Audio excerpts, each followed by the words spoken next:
I got chills. And I'm like, I'm watching a fucking cartoon about Star Trek.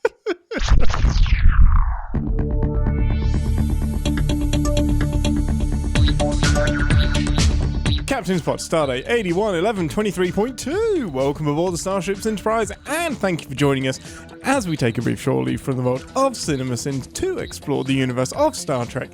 I'm your captain, Ian Whittington, and with me as always, rumour has it we had to change her name due to royalty issues, but that's just a load of bullshit that I need to remove from my brain. It's Ambassador Deneé. That's funny. I have changed my name. No, you have. That's not bullshit. Dang it. But it wasn't for royalties. It wasn't. But maybe it is now. Maybe you're inspiring me to change my name again. And claim all of the Jennifer royalties that you missed out on for all of these years? Yeah. That's right. Yeah, anyone named Jennifer. That was eye-opening last week. The live fact-checking that we had going on. Well, in what way? Well, the Nick Locano thing has just been in my head. The fact that we got Tom Paris because of royalties, and it's just not. And I'm sure I've seen that on like a Blu-ray DVD extra thing where they've said this to me, but I've just invented memories. Don't trust your memories, people. That's this week's PSA. That's right. If you think that you've given us a 5-star review, you haven't. Go do it now. Go do it right now. No, I know what you mean about being corrected and feeling that defensiveness of like, no. This has to be right. This is my reality. This is foundational. Yeah. And then we stopped the show, did our own research, and then restarted the show. And I'm so happy. Like for me, the big revelation was I knew I liked doing a live show, but I really love that the audience that's watching us live are sort of becoming part of our production team in a way. I love it because we would have put that out. I would have continued the myth. I would have sounded like an idiot to anybody that knows better. So we just instantly corrected it. The community brain. No one person is an expert. So yeah. Before we move on from it though, I must say it is nice for you to have kept it in because we edit the show. You could have easily re-recorded something and put it seamlessly into the show to where all of the podcast people who can't join the live show would have never known that you were absolutely fucking wrong. Yeah, but you kept it in. If only I'd thought of that, then I could have just deleted. No, it was a choice.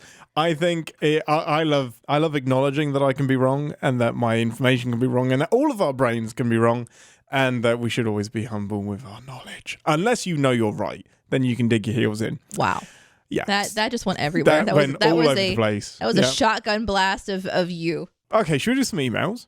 Yes. Let's do it. Emails.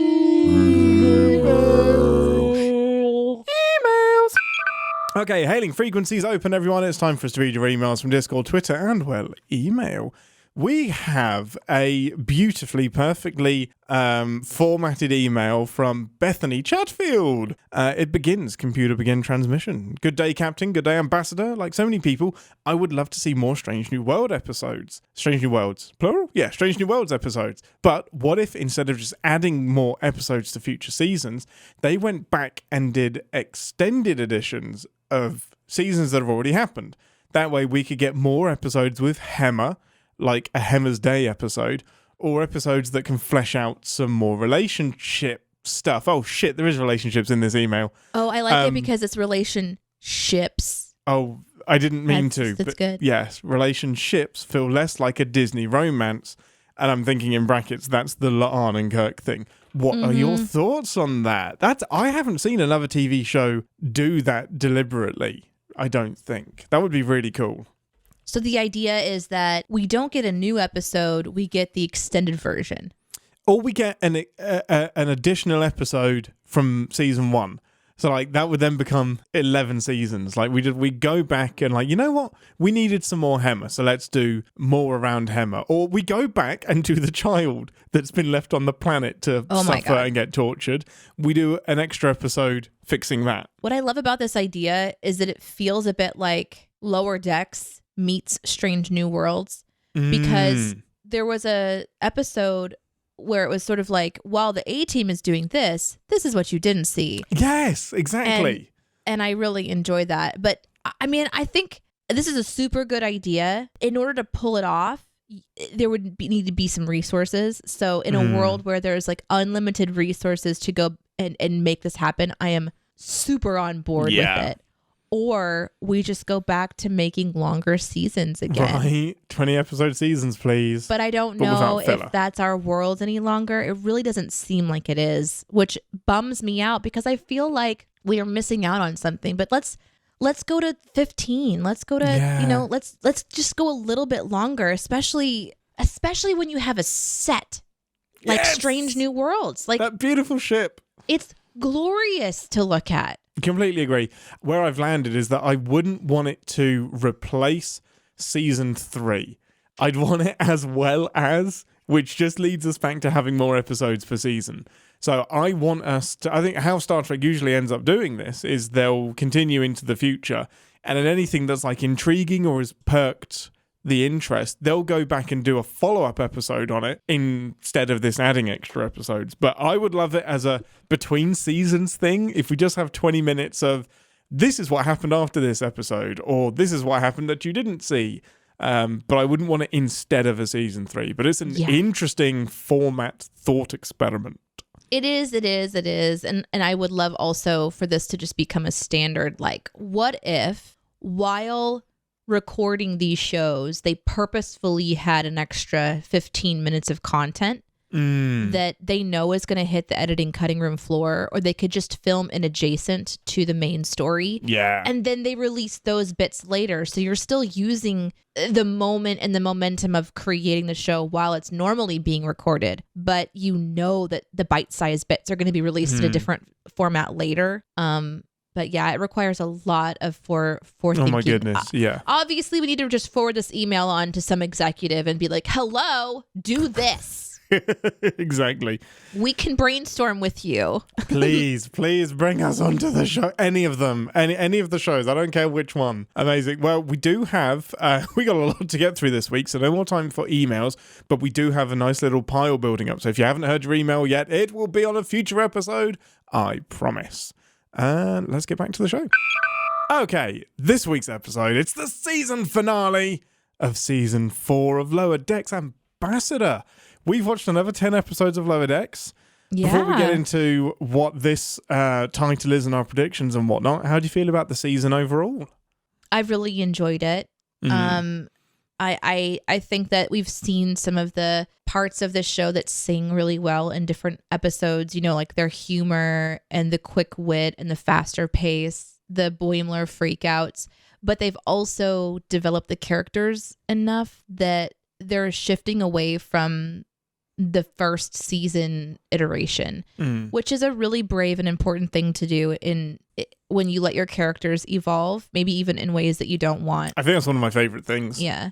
So like, for example, this is a pretty extreme example, but you've got like the Simpsons. These are characters that are forever and equally in one frame of mind. Like Bart is Bart, Homer is Homer. And those kinds of shows become this sort of staple in existence of like, I mean, people refer to them forever. Now, obviously in the Simpsons case, they've been around for so long. It's insane how many seasons they're into now. I don't even remember. But those characters might have little blips and moments of developing within an episode, but it's almost like every episode is a reset back to the beginning of the day, which is a really interesting concept. Yeah. However, this isn't that. This isn't, and it could have that similar like Rick and Morty vibe where every episode is like a reset, and sure, some things are, you know, built upon and these super fans will know them and point them out and things like that, but it's sort of like an adventure every single time. And for this show not to do that and show some depth and intention of evolution is really exciting for me. Yeah. And it, you know, give us some laughs and some really fun animation to watch. It's not something that lasts too long. And it's really fun for you, the super fan, if I'm picking up on that. Oh, this season's been great. I think I liked it better than season 3, which I don't remember off the top of my head. But I do remember we had I think we had a lot more inconsistencies and like frustrations around Mariner in particular last season. There were like some really great episodes, but then some wheel spinning. This season feels like we've had way more momentum and progression with the crew getting promoted, Mariner actually dealing with why she does the things that she does, spending less time with Boimler, I guess, and his struggles. But I think the stories have been solid, the references have been solid. Some of the loose ends they've tied up from TNG have been so much fun. So yeah, this has been a really, really, really great season, and I'm kind of really pumped for season 5. Oh my goodness. Already? I'm ready for it. I would have it next week. I would love it. Wow. So, this week's episode is the finale. Last we left the crew, Mariner had been kidnapped by Nick Locarno, who we found out is behind the alien ship that is kidnapping all of these species and causing havoc across the quadrant. This episode is called Old Friends, New Planets. Any predictions for how this is going to get wrapped up? Well, you and Chad have talked about some Genesis machines, so let's just assume that we're going to make a new planet, because we have to see what Nick has been up to, what he has wanted from all of these ships, why he has been collecting them. Was it for pure chaos creation? Was it because he was looking for something specific, like a device of some kind? So New Planet kind of tells me maybe we're looking at someone trying to create a new world that they can dominate, which would be kind of that makes sense. And then yeah, you're gonna have everyone trying to figure out how to tackle this problem and why it's a problem for everyone. We also left Mariner's crew that she had assembled on the planet. They had just taken back over the warbird. I think it was a bird of prey. Bird of prey. Yeah. Yeah. I couldn't remember the. Yeah. So they're going to be involved somehow. So I'm really curious how this is going to go and where it leads in the end, which, most shows will wrap up with a nice sort of everyone getting together. And I think my question will be, does it end with a Mariner accepting some kind of a position, like a higher rank? So my broad prediction is a planet. My specific prediction is that she'll be given her own crew. Mariner gets her own command? Yeah. That's a big one. Yeah. That would be show rocking. That would be really interesting. I love that. Well, my big prediction is that Locarno's plan is to destabilize the quadrant. Like, it is to set all of these people at war with each other so he can be an arms dealer or come out on top, or just kind of show that Starfleet isn't the way forward after being rejected by Starfleet. So I'm a little bit nebulous, but that's my overall plan for Locarno. Oddly specific, everyone gets demoted back to ensign. Oh my gosh. What a pendulum we're on. Right? We're either both massively wrong or somewhere in the middle. Why is it either that we're wrong or it's in the middle? How about we're right? No, because we're not going to be right, but they'll either stay the same. One of us could be right. Or one of us could be right. Yeah, I guess. It's possible. I would love that. It's going to be me. Right. It's me. Captain Mariner. I'm the one that's right. I would Captain love that. Mariner. Yeah. Is she ready? Does it mean her mom dies? Deneé just killed off Mariner's mom. You heard and then it she first. takes over the ship. Yeah, like normal command, it wouldn't go to her second in command. Of course not. It would go to her daughter, like some You sort can't trust Ransom in charge. No. Just get nepotism wins all the way. That's Mariner right. immediately gets the ship. Exactly. Well, before the ambassador kills off any more characters, let's head over to the holodeck to watch the episode, and we'll see you all in 10 forward, 2 to walk out. Yay! Energize. Oh, fuck!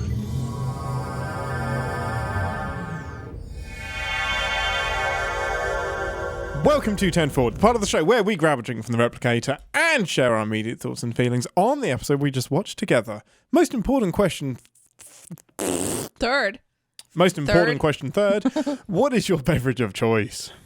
This week it has to be a beverage. I'm putting my foot down. Oh, okay. Oh, is it like a beverage from the show, or is it, just something to get drunk? Because let's just get drunk, because that in the vein of in the love of the end of this episode. Yeah, whatever is going to get Freeman and Mariner fucked up. Let's go drunk. Yeah, I'll join you in that as a serenade and a toast to the season finale of Lower Decks season 4. No more. No more Lower Decks until like the end of next year, maybe. We're definitely getting a season 5. But until then, give us a synopsis. Yo! Totally really prepared for that. Yeah, every week. In this episode, everything comes together, makes sense. There's battles, there's captaining, there's mutinies, there is music. And true to what we thought was going to be happening, everything has a happy ending, and the entire crew stays completely together in the end. No one dies, and no one leaves the ship for another adventure. Great. That sums it up. AKA, I'm in denial. Yeah. I never know if you're actually done with the synopsis. Why? Can't you tell with my awkward pauses that I take as I try to think of my next thought? Because sometimes they can be like 10-second pauses, and I don't want to, if there's more to come, I don't want to cut you off.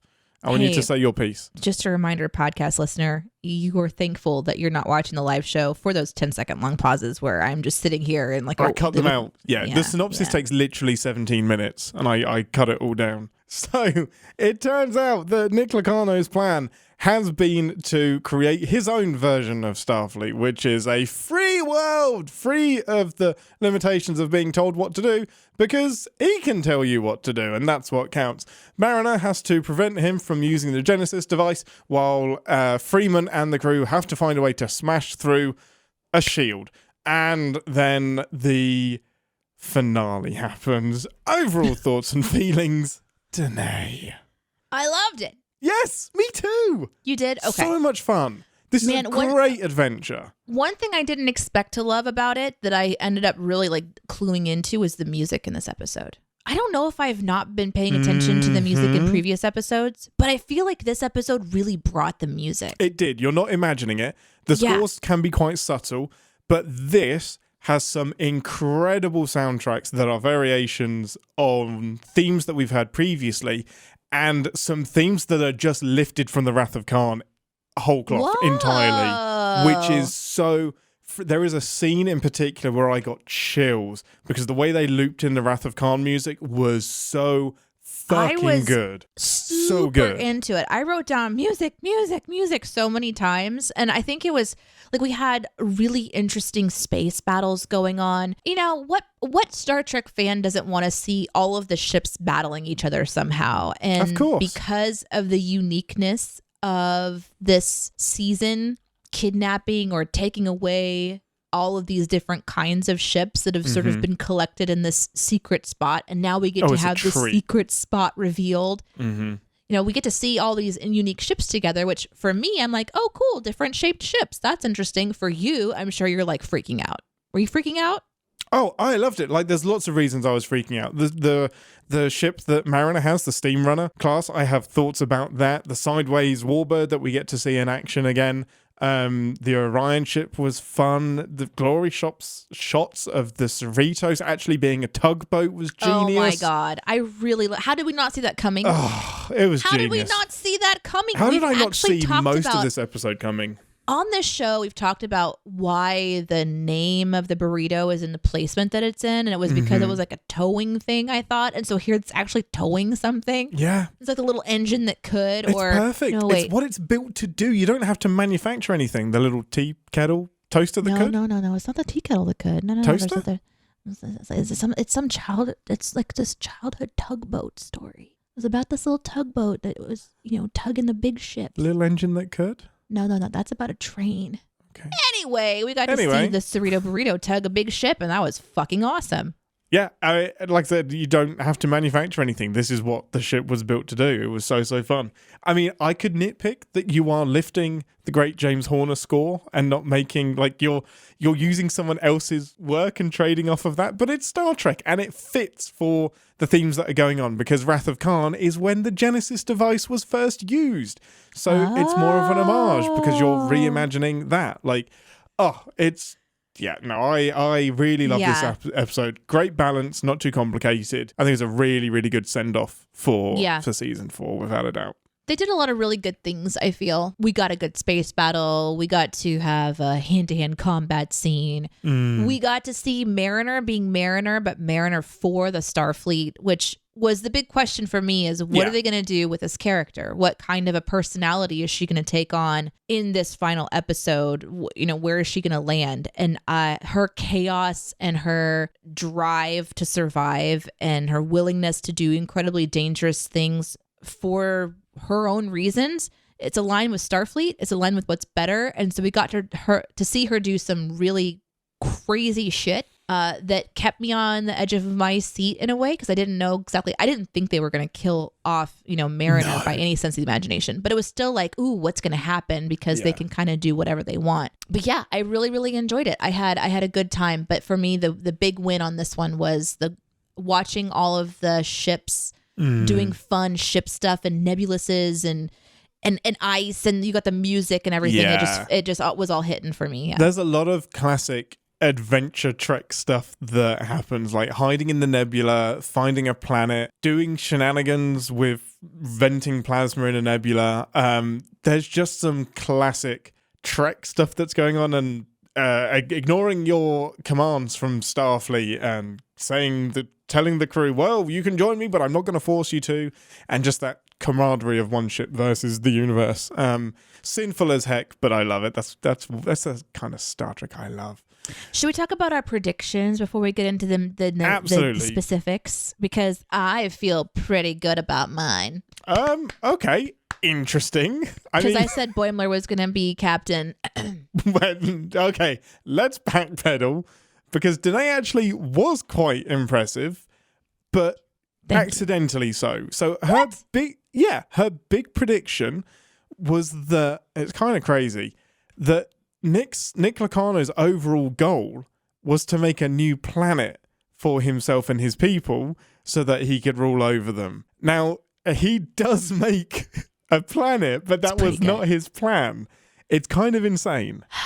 Yeah, so he did want to rule over the people in the end, but more like a fleet rather than like a planet. Yeah, he wasn't aiming to use the Genesis device for that reason. Yeah, I can't get that one. And I can't get my oddly specific. I can't get my oddly specific one either, because I said that Mariner was going to become captain, and she didn't. Actually, Boimler was in the captain's chair, which was delightful. Oh, it was great. I'm glad they didn't mess around with that too much. They let him have his moment. It was great. But yeah, your specific one was Mariner gets her own command by the end of the episode. And that did not happen, although her and Boimler did have their own commands during the episode. So some really interesting adjacent predictions going on. My big one was that Locano was basically wanting to destabilize Starfleet and show the universe that there's a better way to go about things. I think you get it. I kind of get that. I think you get this point, because the gist of it is what I thought. He was alienated and wanted to make his own Starfleet because he got kicked out. Which he did, which he was attempting to do. He made the big, like, hey, come over here and hang out on my side of the world kind of broadcast. Yeah. So, yeah, I think you get that point. It's a typical, you kicked me out, well, fine, I'm going to make my own club. I didn't want to be in your club anyway. It looked pretty cool. Very childish.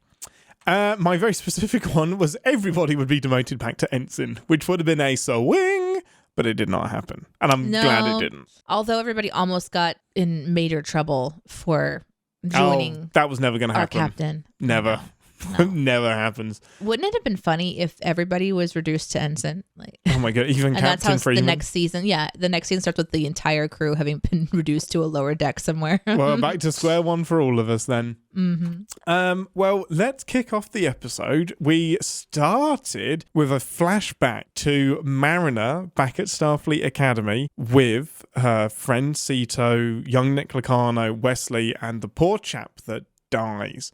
So how did you feel about that opening? And were you a bit lost based on our explanation last week? Did it fit into place? How did it work for you?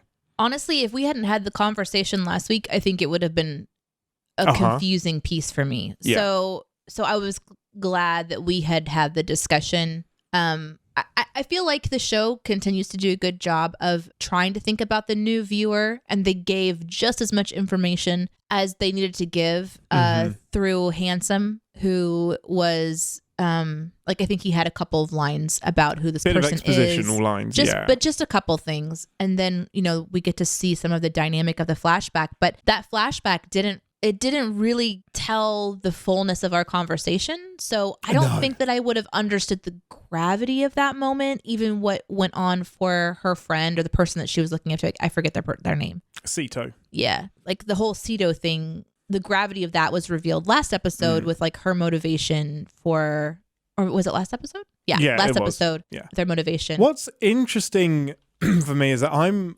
split in two minds about it. For the story and the episode, I don't think it's necessary. I think it's a bit fluffy and it's kind of there to just show, hey, Mariner was here. Bet you didn't realize that, and isn't that cool? But it doesn't really inform much about the story that we don't get through exposition. 75% of me, though, is like, fuck yeah, that was amazing. I loved it so much, because that takes place before the episode called First Duty, where we see everything happens, the trial happens, the cover-up, Locarno getting kicked out of Starfleet Academy and everything. This is like days or something before that, or weeks before that. So for me, it's really interesting to see the build-up to what instigated them doing this banned Starburst maneuver. And then Mariner coming in and just being like, that's where she was during TNG. It kind of so tweaks little. something in my brain. Look at her. She's like, teeny tiny. She's out there. So I know that it places her in the Star Trek world library really well for me. So for me, I absolutely loved it. But seeing the episode as a whole, I don't think it was really, really needed. Yeah. The official timeline 13 years ago means this season takes place in 2381, said somebody in the chat. So yeah, which means go. not as much. That's when I thought season 1 started, or 2379, something like that, which means that 4 years haven't passed. Right. 4 years have passed for us, but we're seeing like in more the condensed. In the Lower Decks universe, it hasn't been that it's much only time. been a couple of years. Yeah. Which is really, That really makes interesting, sense. because that doesn't follow the trend of TNG, Voyager, Deep Space Nine, etc., who are like 1 year, 1 season. So yeah, interesting. So moving out of there, well, there was one more interesting thing. They actually brought back the actor that played Sito, lended her voice to animated Sito, which it's so cool that we get to use these same actors. You could get away with it not being the same actors, but it's almost like a nice courtesy that you're a part of Star Trek history. Do you want to come back and give us a few lines? It's really cool. Yeah, really, absolutely. really, really cool. Yeah, and I love the world of Star Trek. You'll see the same actor picking up different characters and coming back in for different people, like we saw with the person who plays Hemmer. So yeah, it's kind of really fun. They get to fold in on themselves. They do. And you don't have to do much more than just get in a microphone to do something like that, which is nice. Yeah. It's not like she had to get back into the wool uniform. Oh my goodness. But I would Is get it wool? into uniform. Is it? Cotton. It's got to be cotton, hasn't it? Or I hope polyester. so. Something like that. Yeah, I hope so. Anything else that stood out for you, Ambassador? What were some of your big moments? Or did you have any questions? About the first part of the episode? No, just in general. No. Oh, okay. No, I think that sets it up really nicely. It forces the Cerrito to take a standpoint of going against Starfleet in order to accomplish the goal of saving Mariner, which I thought was smart. They were given kind of the explanation that because there's so many different groups involved, different people involved, that they don't want Starfleet to just be attacking anybody that's left over inside these spaces. But they didn't really do a good job of explaining what happened to the rest of the crews. I guess we were to assume that they were all sent to the planet. No, they went into hiding. So they said that they went into hiding. That was it. No. I mean, like at the beginning of the episode, we see that each ship is piloted by the people who were in mutiny. So essentially, Nick has told every single one of these people of the ship, like, hey, you can have your ship and do things your way. Mm-hmm. And I think the idea is that the entire crew was beamed down to the planet to survive. Okay. Yeah, that's what I think. And then they were retrieved. Okay. Yeah. That makes sense. That makes sense to me. So the Starfleet doesn't want anyone to go and engage with that because they don't want to start a war, like where we're shooting down a ship that includes a couple people that the Ferengi are pissed at, but they don't want to lose those people or their ship. So stand down until all of the political stuff happens, and of course Mama Bear's like, fuck that's not happening. And it really kicks into gear when Mariner takes things into her own hand, and this was maybe my favorite part of the episode. I was really happy and like relieved when this happened. I was ready to write a sin, which was, we've got the cliche of Mariner is going to leave some kind of secret code in the transmission saying that, yes, I'm on Nick's side, but wink, wink, nudge, nudge, here's your secret code. And then Freeman is like, Mariner sent us a secret code, which means this is her plan. But instead, she just kicks the doors down and says, no, I love fuck you. it so much. It's so fun. So her. Just steal the Genesis device, name it GD, and then run away. It's so good. Because I was with you.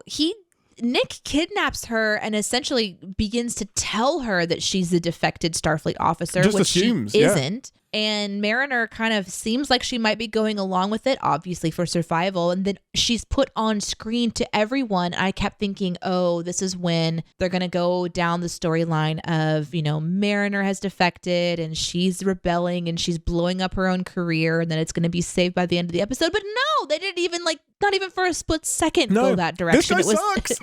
She's like, and it was so needed. It was the humor that this show does so well. Yeah. And it really showed me, like I said at the beginning, kind of the character of Mariner. And I loved it. Watching her grab this thing and just run out was delightful. It was so great.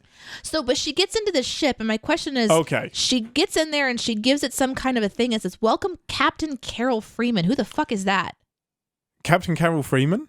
Yeah. That's Captain of the Cerritos. Oh, it's her mom. That's her mum. Yeah, so she has her mum's command code. That just tells you how much I don't remember about these That was amazing. Names. That I just was call beautiful. her Captain Mom in my head. Yeah, Captain Mama Bear. Okay, so she knows her own mom's passcode. Oh, that is 100% Mariner. I buy that. But so does that mean that the ship is okay? So what ship was she on then? Was it one of her mom's old ships? No. Because, captains will have their own... Captains will have... I love that the chat's give you so much shit for not knowing one of the main characters' names. It's amazing. Do you not remember It's who so is good. doing the show? Have you met Deneé? Hello? Have you met me? I call her Captain Mom all the time. I just call her Captain. Captain, basically, in an emergency, a captain can take control of another ship with their command code. So this is you can get on board and it gives you access because you're a captain in Starfleet. If there's a lieutenant that's in charge of a ship because of a disaster, the captain can swoop in and take command and the computer will recognize their control access. So you can, as a captain, pop onto another ship, punch in your codes and take over. Essentially, yes. If the captain has gone rogue or there's something like that, you can pull rank. But yeah, it's a thing. Kirk does it in The Wrath of Khan, interestingly. But that's a prefix code. It's a bit different. That kind of bums me out. Yeah, maybe you're thinking, oh, Deneé, you should be ashamed of yourself for not remembering that it's her mother. No, and that would bum all. me out. But no, I was thinking it'd be some funny character that she idolized as a person and she memorized their code. Interesting. No, it's just her mum's code, and apparently that works. While we're on the ship, I am so happy they used this stupid fucking ship. With a joystick? The Steam Runner class, yeah. I mean, the joystick... This little joystick thing that pops out? Just ridiculous. I mean, that's an insurrection nod because Riker has the manual steering column nonsense. I love it. So good. But the Steam Runner class has kind of been the butt of the Star Trek community as just being a dumb ship. It just looks stupid because it's just this flat thing, and I've always I've always kind of shit on it a bit because the nacelles, there was an episode where Boimler and Rutherford have a room and it's right next to the nacelles that are shining into their room. These nacelles are buried in the ship, and I just imagine them pumping out radiation into the ship. I imagine they should be on arms for a reason. And it's a dumb looking ship, but I kind of like it because it looks a bit derpy and it's a little bit of a stupid ship. But I love that they used it instead of you could have had an Excelsior class in there. You could have had any number of classes, but you picked the Steam Runner. Well, I don't know anything about the types of ships, but I always find it interesting to see the different shapes that they come up with. Not only for the Starfleet, which seems to follow a similar pattern, obviously, for recognition in war. You want to have similar patterns, but the different kinds of ships that we get to see from the others as well. But it's always lacking that joystick. So I don't care what the ship looked like. I love that, first of all, it looked like it was old school with the wood paneling that's mentioned in this episode. Yes. the carpeting and wood paneling and stuff. It looked like it had that old vibe, and then the joystick pops out, and I was like, this is fun. I mean, that's definitely an Insurrection nod. And yes, I have always thought that Insurrection joystick was just dumb. We sinned it. We sinned the heck out of it. I don't know. I think it makes sense. It's the evolution of what we already do. You got to have a backup plan. It's true. But regardless, the stuff that Mariner does with the ship is so It's really fun. Yeah. It's a great sequence. If we don't go in sequence of the show, and we just kind of skip around in the show and talk about what Mariner does with the ship, it was a lot of fun. She goes into a cloud. She flies through some like ice debris stuff. And she's like a little standoff, seek and find sort of game. There's different kinds of ships that are tailing her, so we get to see one decloak, and we get to see different kinds of activity with different sorts of ships. And that was when the music was so intense. I was really, really having a good time. But one of my favorite shots is when she goes to hit that wall, this Trinar or whatever, the Trinar force shield field thing. Yeah. That was really fun because she like basically scrapes up against it, and it looks a bit Tron. Yes. It looks a bit this, and you got the shields all like lit up, and then oh my God, I know this has nothing to do with her ship, but talking about other cool shit we got to see a massive Orion like warship like slam into this thing and blow up. And I love that that's their plan. They go to all of this effort to get an Orion ship. It doesn't work. What are we gonna do? It's like Infinity War. You threw a moon at me. So we're just gonna throw a ship at the shield. It did. It's felt so like great. It did. It felt like using the tractor beam to like whip around something. Yeah.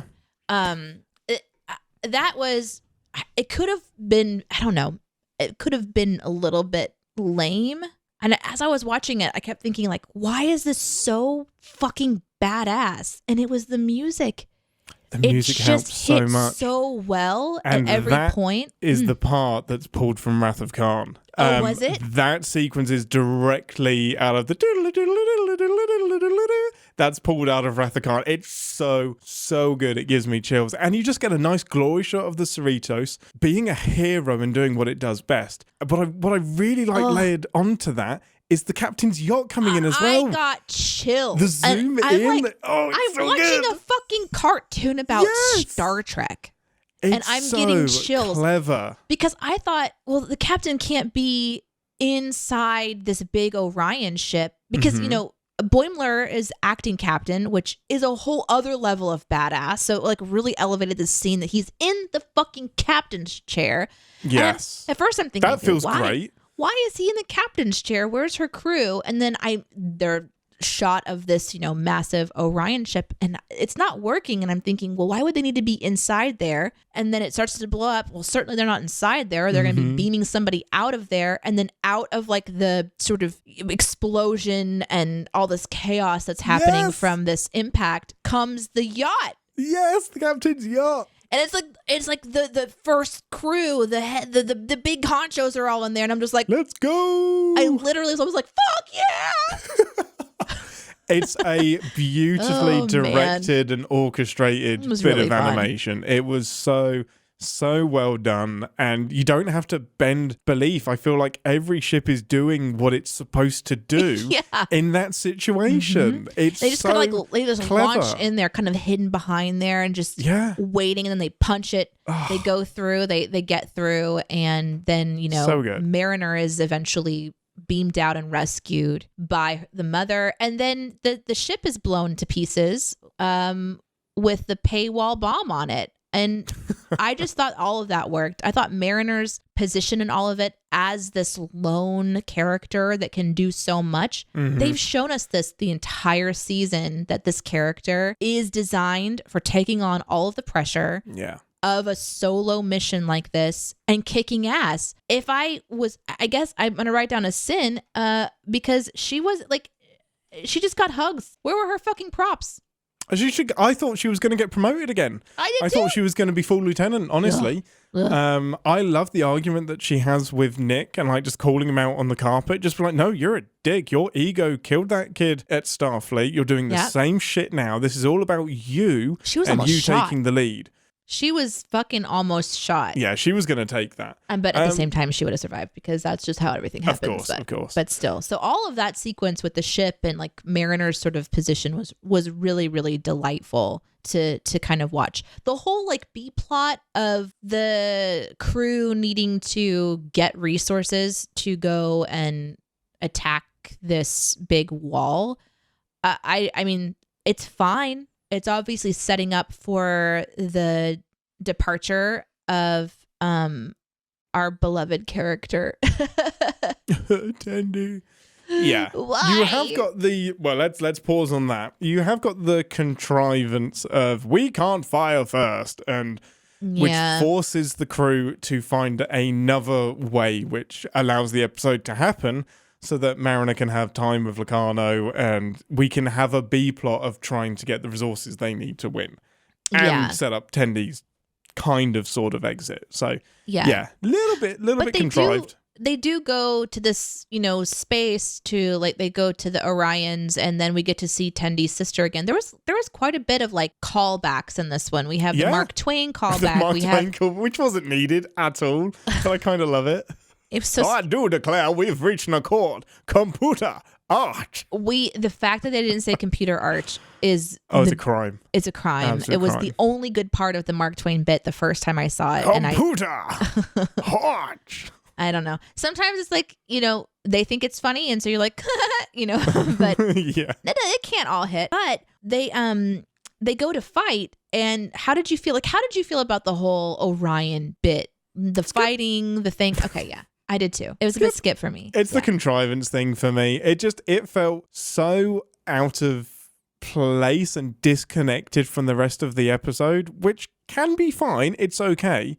But for me, okay, we did it. Fine, we did it. It didn't really sing for me. It didn't really do much for me. Definitely the weakest part of the episode. We just keep taking the piss out of Miglimo. Like, I don't know. I don't get what we're doing with him, to be honest. I was confused. I mean, the fluffing out, like, and this maybe is going into the sins part, but what didn't work for me about it was that everything kind of had like it went a different way. She didn't get the ship because Tendi offers herself. The fight looks like Miglimo is gonna win, but then somehow he doesn't, even though his opponent passed out and he's still clearly like it, just because he couldn't get her off of him, he got squashed. So it's a draw, if anything. It should have been a draw. Yeah, that was confusing. So I don't mind the idea that Tendi knew her crew well enough to send in the right battle person, but I also have a hard time believing that Dr. Miglimo would have been standing in the line and an option. But at the same time, they get to kind of create whatever, of course, whatever their systems are of being able to battle each other. They get to make up whatever they want. But it's also a classic. Tell him before he goes into the fight. You don't need to tell him in the moment. No. Great for us. It's a dramatic episode, but why didn't you give him a heads up? Poor buddy. You should have been like, just fluff up. Just like, hey, here you go, fluff up. She's allergic to your feathers, fluff up. That's the sentence that should have happened if we weren't in a cartoon. Yeah, that should have happened. Amazing. Yeah. Yeah, so a little bit skippable. I think so too. I mean, obviously we're going to get the warship, and we do get the warship, and that goes wrong because it's not actually a fully optimized warship. And then, of course, our crew shows their ingenuity by making it into a battering ram. You know what I would have liked more is that you could have done the Orion, okay, trade me for the ship, let's do that. And instead of having that trial by barter combat thing, have more time doing the engineering on the Orion ship. Oh, like, that's you a nerd. classic ticket. I want to see more engineering. I want to see more subroutines getting rerouted. Show me the Joel packs. Show me the tension between these characters who think they're always right about engineering shit. Oh, fuck the tension. I want the countdown timer of these are the systems that we have to get operational. Like, here's what we need to prioritize to get this boat going. Like, I would have loved to see more of the getting to the plan that they landed on rather than the trial by... We didn't need more combat in this episode. I think that would have been boring as fuck. You would. Well, now I know what episodes to not show you. I don't know. Can you imagine dedicating like 2 or 3 minutes of an episode to them having a whole bunch of tech talk that fails and then arriving at the conclusion that they're going to use a battering ram, but then also asking the audience to not know that it's a battering ram until the big reveal at the end. It would have been such a tension. Allow me to introduce you to most of TNG. You just described half of TNG and Voyager in one sentence. Legit. Oh no! Just listen, you're gonna have a rough time at some point. Oh no! We'll avoid the Geordie episodes then, because that's all they are. Okay. That's amazing. You may be on the wrong ship. Apparently, I have a lot to learn about Star Trek still. Couple of other little moments. The only time I really got super eye rolly was when Nick said about the Trinar shield, and I was like, "What's a Trinar shield other than a plot device? Like that's all it is this indestructible shield that they can't get through, but they can if you throw something big enough at it. But like only I'm not for a moment. It just pops a little hole that heals itself. I'm not a fan of brute force beating energy fields like that. Worth it because it's an awesome moment, but it's like, here's this impossible thing that cannot be penetrated until you find a way to penetrate it. Yep, and I'm going to get to one of that in the Sins as well. Yeah, that's fair. I just really loved Billups. I like how everybody got a moment in this episode. I love how Billups got really defensive of the Cerritos. Like, he started rolling up his sleeves. It's like, she's not laughing stock of the she is the pride of the California class. And Shax or Ransom is the one that has to hold him back.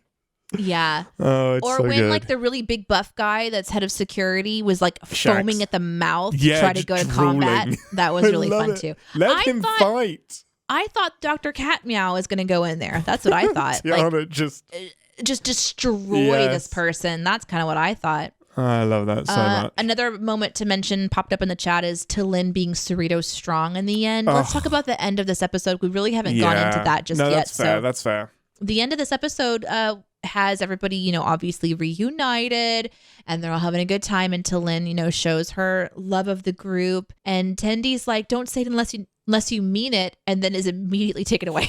Like, oh, I'm finally getting the friend I always wanted. Bye.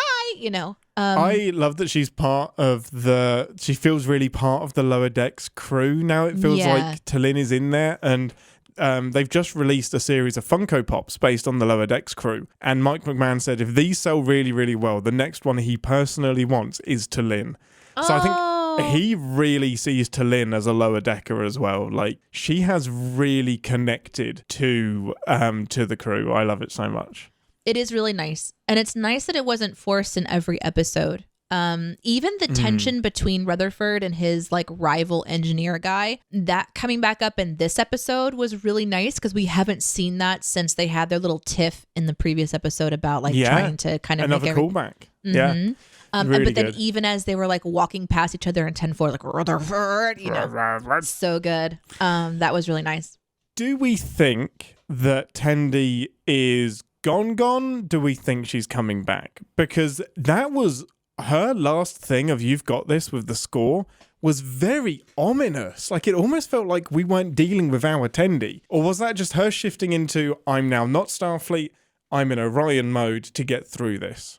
I don't know. I think that there's some predictions that the chat's been talking about her coming back in by the next season's episode 3. So I think if I'm going by some of what the chat has been saying during our live show, that some of the consensus is that they wouldn't bring her out. But this character is really interesting, right? She's not really been part of the medical team. She's been part of this engineering. Her love seems to be with Rutherford in the sciences, but in the engineering, they geek out about all kinds of engineering stuff. Then they also put a stop to their romance. So this could be the end of a character that maybe makes an appearance, but she has essentially been written out of Starfleet at this point in time. She made a promise to go do her duties as this person. Now she either does such a great job that she gets kicked out by, the queen or whatever, because her sister doesn't want her around any longer. Maybe she goes in and she does too good. So they can write her back in whenever they want to. Of course they can, yeah. And reintroduce maybe a Rutherford interest because obviously he was devastated. And of course, why wouldn't he be? But there is something to be said about having too many characters to balance in a show that has a shorter runtime and already has a big cast. We see a lot of characters every episode when you're talking about the A team and the B team kind of a thing. So I think that they needed to write somebody out. And with T'Lyn sort of taking a stronger approach of being the voice of reason in their group, I think it was a needed adjustment for just the storytelling aspect of what it would take to have a group of people that are adventuring together. Yeah. So I don't know. I don't think she's gone forever, but I wouldn't be surprised if she's kept from being a permanent character. It just seems like it could work. I think it would be insane to not bring her back. I'm 97.9% sure that she's coming back. It might be as a pirate for a little bit, but I think she'll be back in Starfleet. Like, she's worked really, really hard. She loves it, and it was her goal. Be with Starfleet and to get promoted and to be there. And I just think the chemistry between our lower deckers is so, so good. So I, for one, hope she's coming back. I'm pretty sure she is. Do you feel like she'll go away, learn some things about herself, come back, have a different type of a character aspects, and maybe replace a character that dies? Like, who are they going to kill off? If they had, if you had to kill one character next season to get Tendi back, who would it be? Bloody hell. I'm not a fan of killing people off for the sake of emotional punches, unless it makes sense for their story. Are we talking about who do I not want to see anymore? Because at the minute I'd kill off Miglimoo. Yeah. Like, what's the point? But Miglimoo feels like he's not part of the lower decks characters. Exactly. Yeah. I don't know. Rutherford, maybe. And that hurts me to say, but I think unless we give him something new to do, his story's kind of done. And now he's just there. I would switch Tendi for Rutherford. Yeah. I don't know. I think that Rutherford could go. I think he could. I hope they don't, because I don't think we need that.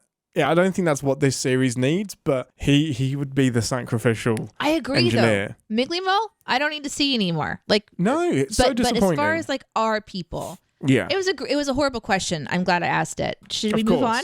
Yeah, let's do it. As far as everything else, I don't think I have anything we didn't really cover. I think this was a really great season. I think this is a really great season ending. We even had Mariner sort of reflecting on and apologizing to her friends about her behavior. So they once again bring some depth to that decision. So I liked it.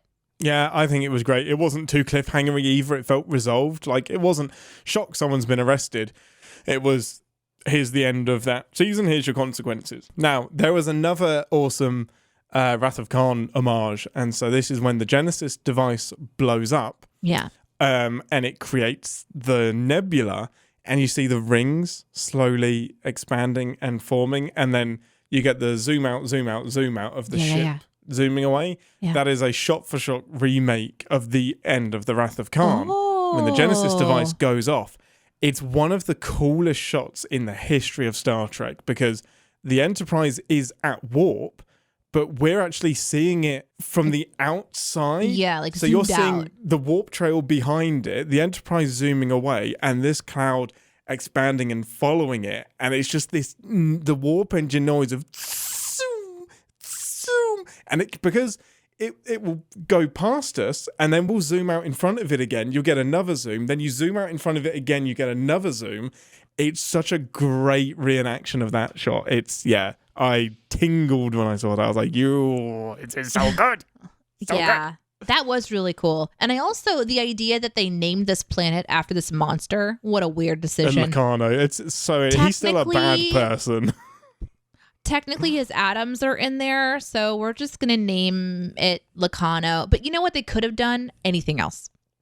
But maybe that's getting too much into the dings. Perhaps. Well, having said that, love that episode. Great way to end the season. Lower Decks continues to impress. Let's head over to engineering for some sins. Battle stations, everyone. Warning. Warp core collapse in 10 seconds.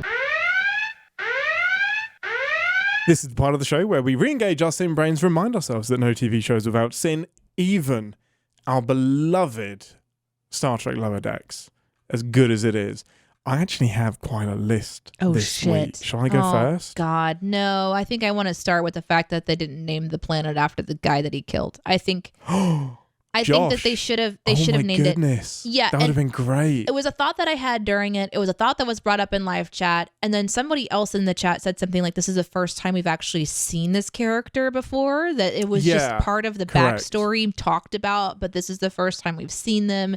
Mm-hmm. And I don't know. Because he's already dead at the start of the episode. I just feel like it's a weird thing to name a planet after a person who has literally tried to usurp every single. I don't even know how to describe this character because he's new to me, but it seems like he was pretty much of an asshole. So he didn't have any kind of redeeming moment at the end. He didn't sacrifice himself. He didn't do anything. He just was a dick. Yeah. Like, name the planet, I was a dick. That would have been better. This guy sucks is what the planet should have been called. Amazing. Okay, I've got a sin that I would go back and add into episode 1 or 2. Oh my God. Yeah. So you're not allowed to do that. Good. I'm doing it anyway. Okay. You can court-martial me. The crew, you do not have to follow me as I disobey the ambassador's orders. But there will be a court-martial at the end of it if you do. In the previously on, it shows the Klingon ship getting destroyed. And it is, or getting hit by Locarno's transporter beam zappy laser thing. It is even sneakier than I originally thought it was. Because this thing, because it's so early on in the series, it zaps and attacks the Klingon ship. And you see it go through the Klingon ship and out the other side. Like, it looks like it's penetrating it, punching a hole in it, and then exploding.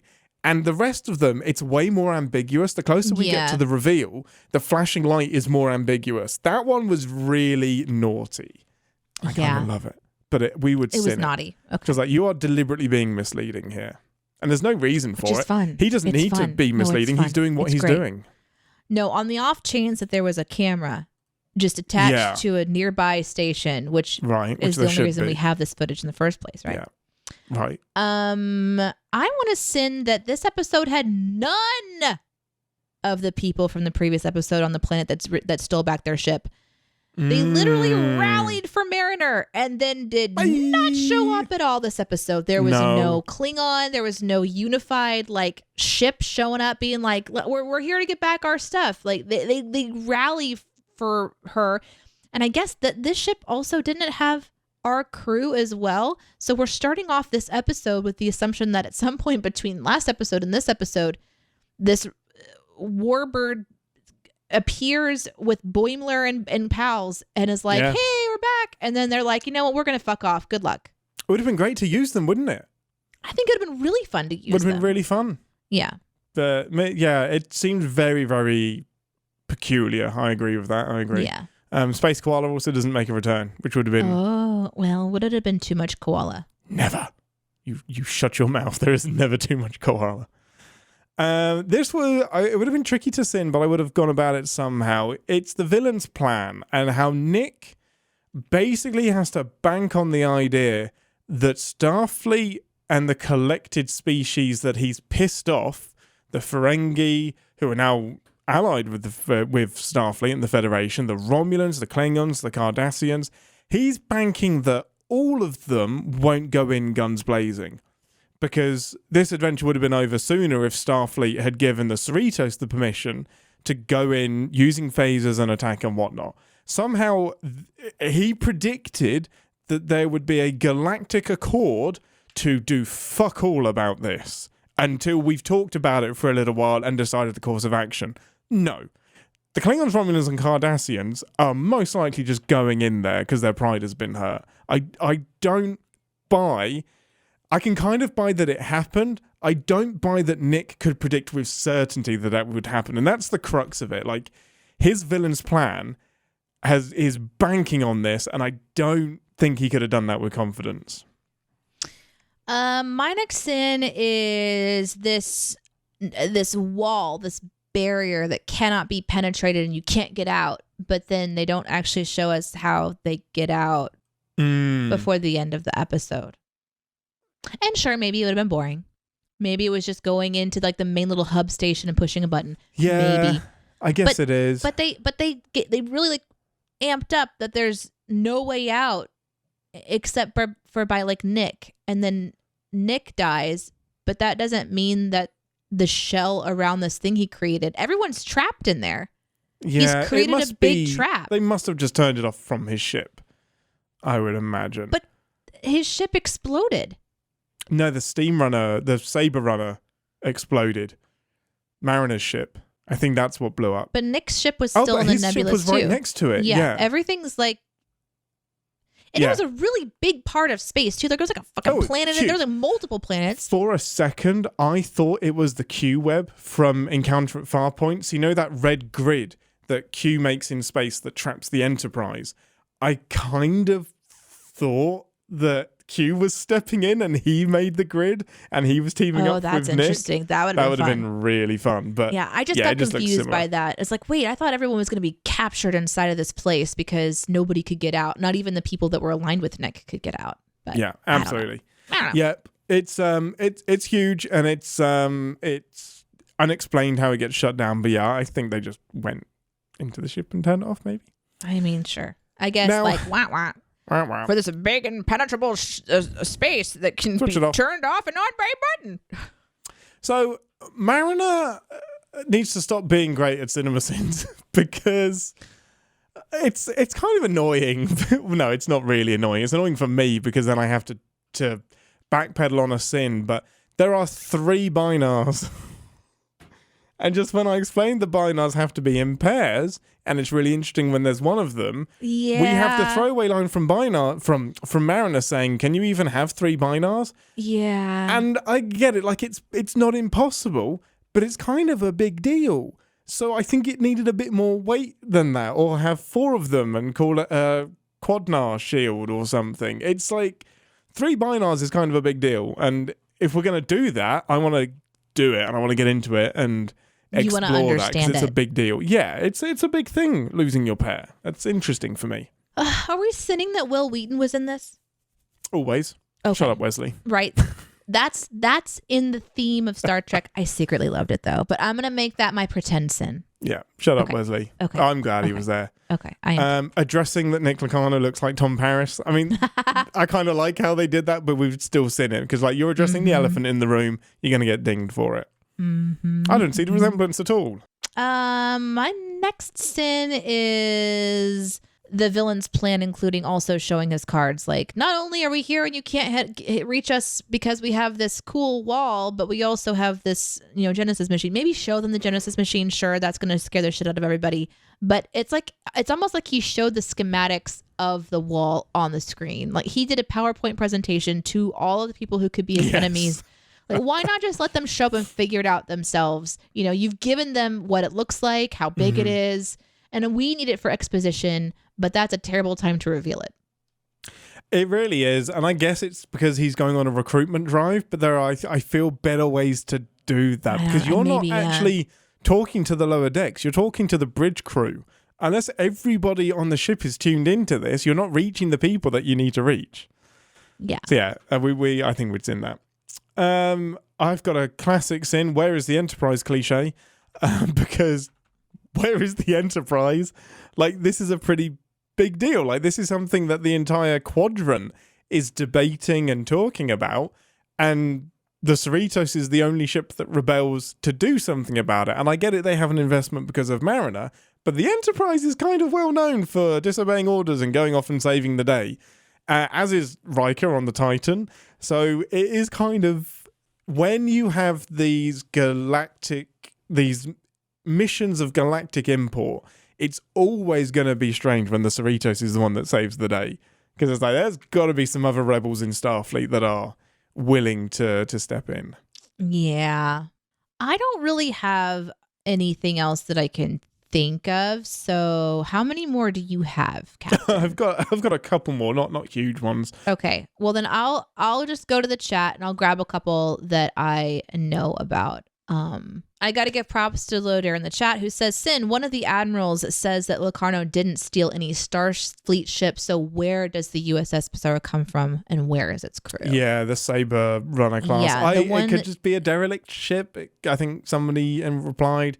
ship they found. Like, Starfleet are getting pretty careless with their ships by the looks of it. Just leaving them lying around. Yeah. Okay. No, I thought this was a really great point, though. We'd seen it, yeah. You've explained all of the other ships, but you didn't want to explain the Starfleet ship that you stole? The one that Mariner has to have the access codes to be able to fly. Right. And there was a way to say it, because whenever she's on it riding away, he could have had something in that line that would have, instead of like, why did you let her get on the ship? Or how did she get that going? Or something like. Yeah. Like, I thought that was a piece of junk we found over here. How come it's going? Like, there's a way that they could have at least addressed how that happened. Why is that? Yeah, for sure. I just the fact, while we're on the ship, how is she piloting it on her own? It's too easy. Like, why do you need a crew? She's pulling off some great maneuvers, firing phasers, jumping to warp or attempting to. All of the maneuvers. Who needs a crew? Honestly, just talk to the computer and let the computer do it. Starfleet is way over manpowered. Yeah, apparently. I thought that there was way more people needed, but you know what? When you have a Genesis machine as your first mate, then I guess you don't really... Good motivation, yeah. I did love her just calling it GD. It's like, sorry, GD, I guess we got to go blow you up now. I'll do a sin removal from Flyboy. Excellent shot of Mariner at the window of the captain's yacht looking back at the Pissarro. She never meant Nick any harm. She just needed to stop him. It's a beautiful shot. It was a really beautiful shot. It happened really quickly, and there was a lot of emotion in that. I like that Mariner's also, she wasn't against saving him. In fact, she was like, we've got to go back. But then Captain Freeman, just in case you didn't know who that was, makes the final call like, oh, we're way too close. We got to go. Yeah, we got to not get Genesis. Yeah, that became the captain's decision to kind of like when to make that call. It didn't have to be Mariner making that call. Mariner's heart was kind of there. I think that's a great send-off. Yeah.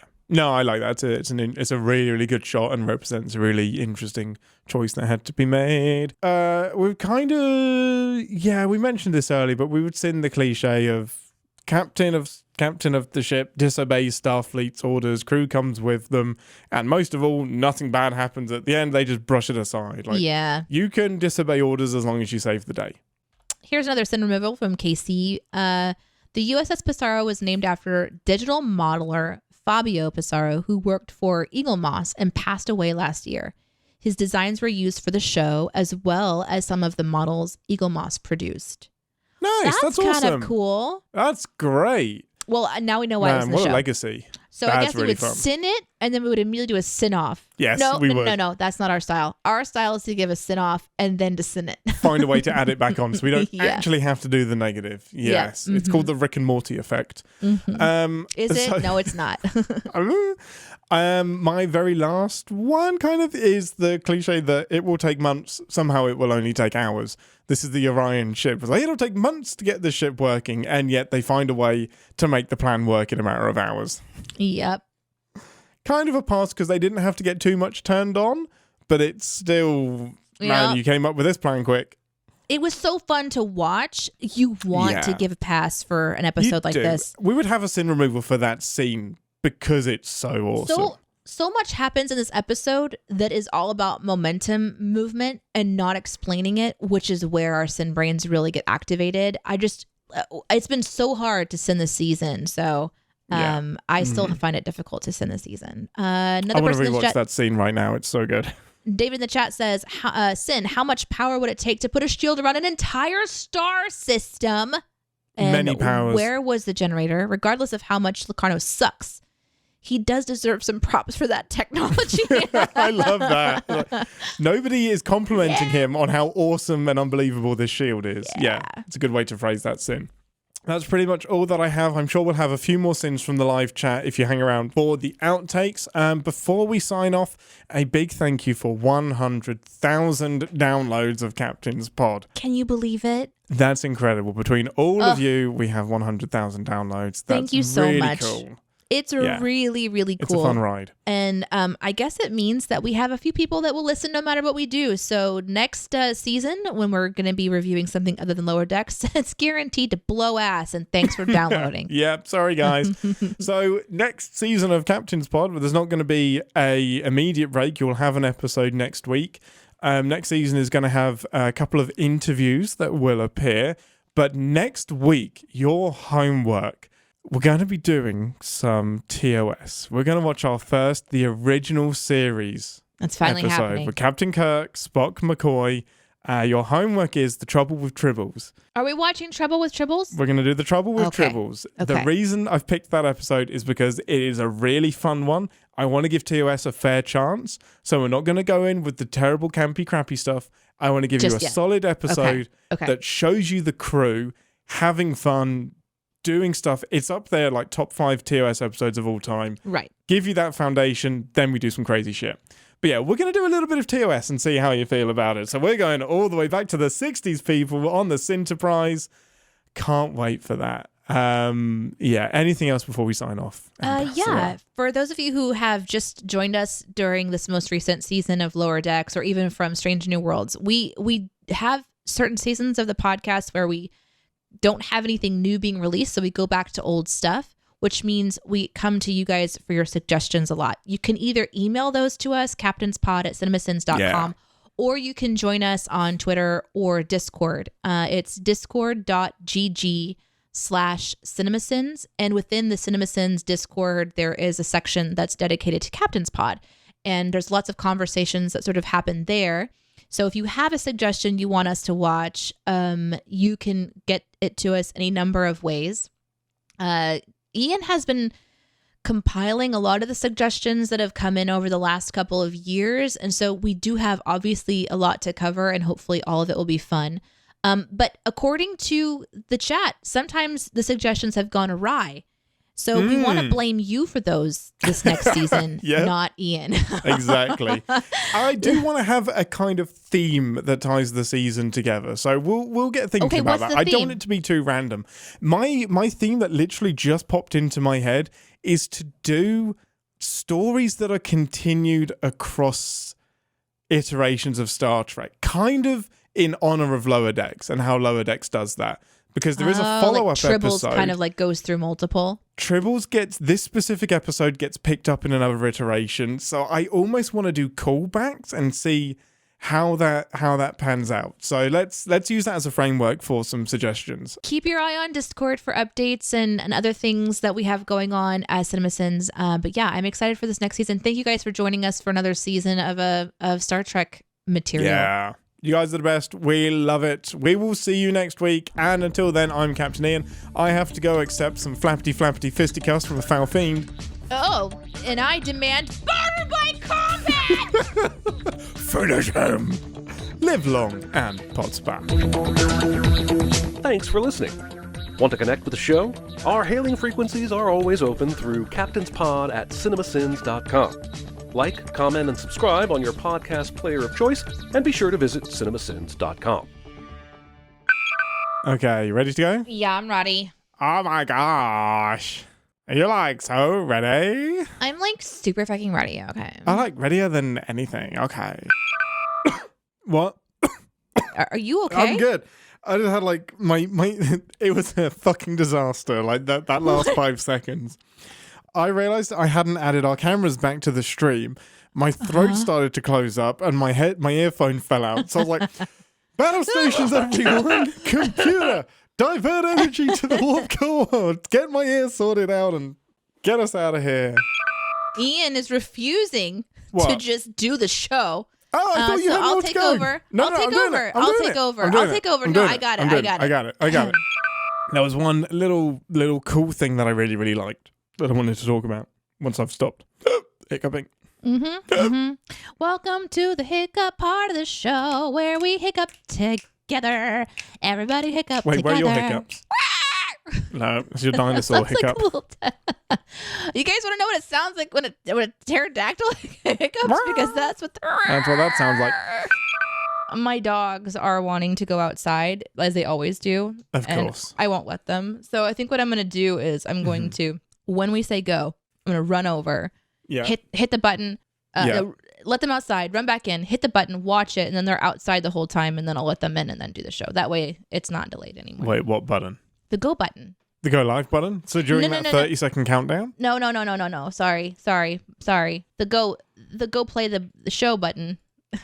Oh, not clear at all. Got it. Not clear. Not clear. None of that was clear. No. If I actually shaved my beard off I think there would be riots. I don't know if you, Aaron, or Iris would actually look at me at all. If you shaved your beard? Yeah. I mean, yeah, we would look at you. That's how, I mean, I look at the people that I talk to. Would I like you anymore? No.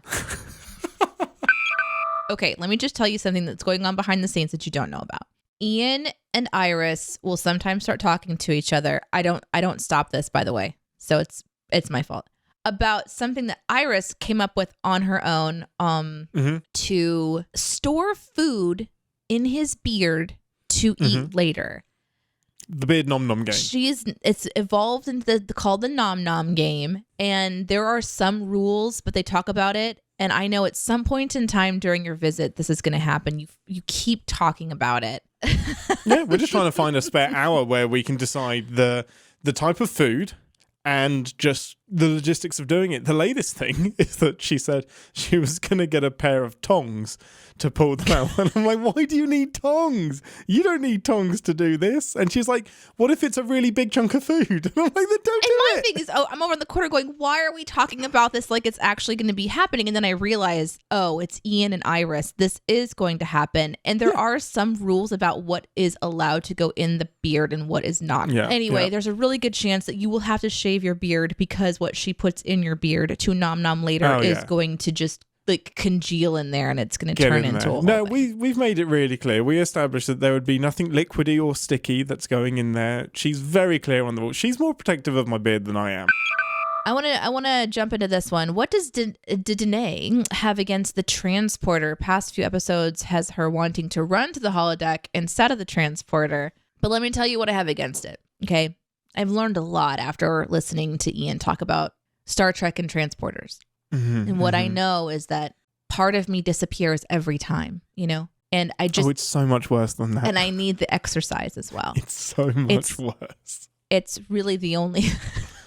All Go of on, you Ian. disappear. All of you disappears and is reconstituted as something else. Not just a little bit. Every bit of you disappears and is then reimagined from the computer's memory of what it thought you were when it picked you up. Can you imagine, No. if the computer just thought that you were going to be a little bit taller every single time? If it was reading your thoughts and just like, well, hey, this is what you wanted. Not saying you're wrong. Lodair, listen, come at... We want to learn. As I understand it, the transports of the computer breaks you down into your constituent elements, transfers that energy and those particles along a matter stream, and then reconstitutes it as it thinks you were put together. It uses some fuckery to do it. I don't know how to talk about it. All I know is it scares me enough that if I could just walk down a couple corridors and get my steps in for the day, that's probably what I should do. We need to watch more Turbo Lift Go Wrong episodes that put you off using the Turbo Lift. David Ellis says, I get it. I love to have a transporter, but I would not be the first one to use it. This guy gets it. Yeah. Never be the first. Lodair says the transporter transports the original particles. I don't know. I don't know that that's confirmed. Cameron says it uses the pattern to rebuild you. It has to use the original molecules. If you use the particles available at the target spot, you wouldn't be able to beam things into space. Fair. That is fair. Moving your bits, guys. We're just moving our bits around. Moving our bits around. It's energy to matter conversion, says J.A. Yeah. And Phil says they kind of explained it in the episode where Riker got his clone. Yeah, there's got to be extra bits if you can make a clone. It's matter to energy, energy to matter. And it still is reconstituting that energy based on the memory of what it had. So it may not be new bits, but it is rebuilding you from memory. Nick says, I think it is moving your bits. I kind of want to have something that's like a bumper sticker that says transporter just moving bits. So this is like the Transporter Defense League. We're just moving bits. Just moving the bits. Oh, I love this. Michael Okuda said, when asked how does the Heisenberg compensator work, he replied, very well, thank you. Okay, I'm gonna read the uncertainty principle because I didn't know before now. This is a quick Google search. This is the first thing that pops up on Google without any clicking whatsoever, which means I've not clicked on this article. I have not verified this content. I am just going for a simple answer. I will say too that there's some really interesting formulaic equations in my eyes. There's a triangle with a squiggly X and a triangle and like a little fancy P Math. and like the Ding. little nom. We got Waka, some waka, stuff waka. happening here. So obviously smart stuff is going on when there's hieroglyphics on my screen. Formulated by the German physicist and Nobel laureate Werner Heisenberg in 1927. Why did you say his name like that? I like trying to say words weirdly. You like and moving your know mouth this. bits? I really like moving my mouth bits. Wanna home? If I can swing my bottom jaw as He would much just as correct possible. everybody. No, that's not my name. My name is Warren Heisenberg. My name is I should do it. The uncertainty principle states that we cannot know both the position and speed of a particle, Correct. such as a photon or electron, with perfect accuracy. The more we nail down the particle's position, the less we know about its speed and vice versa. That is the quick TLDR, yeah. And how this relates to transporter beams and why I would prefer to walk somewhere, isn't it obvious?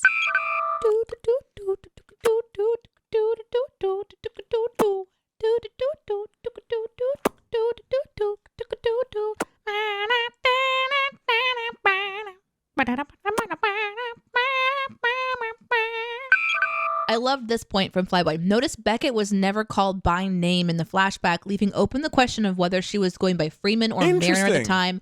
My guess is it's the former, because Yeah. everybody knows that their last name is Freeman. Yeah, of course. I'm almost certain that she changed her name to be separated from her famous Captain Mum and her famous Admiral Dad. That's got to be why she's called Mariner. I have one from Scott Lego. Having never Sorry. watched anything Star Trek but the new movies, where should I start? Oh, can I take this one? Please do, because I'm not good Okay. at this question. Okay, Scott. So let me just say, first and foremost, I am newer to Star Trek, and I have had the absolute privilege of actually speaking to some of the people who have written episodes and who have acted on their shows. Just we're really, really lucky to have had some really cool conversations with these very passionate Trek people. And one thing I've noticed is that when the topic comes up of like what Deneé should watch next as the new person, the conversation always goes the same place, even though none of them know it, which Yeah. is the very next question is, Skocklago, what do you like to watch? Right? So, Star Trek has so You have much. to answer that question. So like when you're thinking about picking up a TV show, are you like a murder mystery person? Are you like action adventure or romance love story, monster of the week, highly intellectual conversations? Like what kind of playful fun comedy? So think about like what you like, and then the Trek nerds will have a suggestion for you. And then, and even better, the nerds start fighting about which one is the right one. Oh my gosh, they and really then you do. just get to sit back and watch them all like throw out titles of stuff, and then until one of them comes out the winner at the end. Honestly, my genuine answer usually lands on TNG, because it is the launching point for Star Trek today as we know it. TNG connects into Deep Space Nine, connects into Voyager, connects into Lower Decks, connects into Picard. I don't know, unless you want me to pick out individual episodes, starting from the very beginning of TNG feels like the best way forward for me, because the Next Generation, because it connects to everything else. No, Where would you absolutely start? not. Strange New Worlds, hands down. Oh no, you're Strange right. New Worlds is Yeah, fucking you're beautiful. It's new, but it's also old school, so it has an old school vibe to like sci-fi Yeah, stuff. no, you're right. It's more modernly paced, and they do, especially just season 1 of Strange New Worlds Is incredible. is fucking incredible. I like intellectual shows, so probably more towards those. shows. TNG. That's about as intellectual as it gets. But I still agree. I think to with a modern brain, then Strange New Worlds is the way forward, and then TNG. Am I the nerd arguing with the nerd now? You are. You've done it. You've seen enough Star Trek to have an opinion. Oh no. You have. No. Deep Space Nine is pretty intellectual too. Like when you were talking about intellect, I was thinking Deep Space Nine because TNG for me is more like fun and episodic and not really intellectual, but like Deep Space Nine seemed to be really in on itself. Like it stays in that world and it has a continual story that it's constantly building on, which seems to be pretty intellectual. It's possibly the least Star Trek of all the Star Trek though, because by the time you get into like season 5 and 6, you're really serialized. Like and it's excellent. It's one of my favorite shows, but it's a very serialized war story. It's much more Star Wars than it is Star Trek in some ways. Shoot me, but fine. Interesting. TNG feels like core Star Trek to me, but I agree. Season 1 and season 2 aren't great places to start. So I think with TNG, it is a good idea to find a watch list, and here are the top 20 episodes of TNG to start with, because they can be watched in isolation. It's good to take it and do it. Lodair has offered to send you a watch guide if you would like. You guys are on different platforms. I can include it in the episode description because I have that from you, Lodair. So I'll make a note to put it in the description of this episode. When this episode comes out next week, just click on the description of the episode and there's going to be a watch guide attached to it. Oh, Slab has done some maths. I was told there would be no maths. First Lower Decks episode is Stardate 57436, putting it in June of 2380. The last star date in A Few Badges More is 58934, and set it as December 2381. So all 4 seasons are within 18 months of each other. Yeah, that's what I thought, actually. Nice. Bravo. That's really, really cool. So that puts it right after Nemesis. Math.